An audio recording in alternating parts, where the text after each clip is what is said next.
I would argue Tony Mandarich is one of the best picks in Packers history. Okay, explain yourself. Okay, yeah, I'm gonna get a lot of hate here, and I'm ready for it. So I read Ron Wolf's was it Ron Wolf's book or Leroy Butler's book? I think it was Ron Wolf's book. So when they drafted Tony Mandarich, at the time Packers had two high ups that were making the decisions on drafting. One wanted Barry Sanders, one wanted Tony Mandarich, and so then it went to a third guy to make the decision. Well, that person went with Tony Mandarich, right? And that draft pick being a bust and having everyone succeed right behind is the reason why the Packers restructured how they did. And they brought in a president, they brought in a general manager in Ron Wolf. Well, then Ron Wolf brings in Brett Favre, who then brings in Mike Holmgren, who then brings in Reggie White. You take Barry Sanders and that domino doesn't fall. And maybe Ron Wolf is now the GM at the Lions, who immediately goes out and gets Brett Favre, and then immediately gets Holmgren, and then immediately goes and gets Reggie White. And now we're stuck with riding on Barry Sanders' shoulders. Yeah, and then they're out winning championships. So you're saying that the Packers like started of the success in the 90s.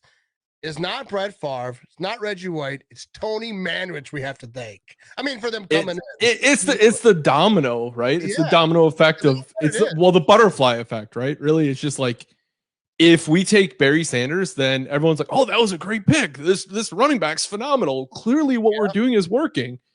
And maybe they realize it 4 years from that point that okay, that wasn't a good. We need to restructure some things.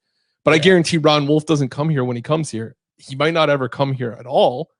And now rather than having Ron Wolf, who said in that draft that Brett Favre was the best quarterback he had ever seen, and that was his guy no matter what, we just have some other jabroni who's handing the ball off to Barry Sanders 40 times a game.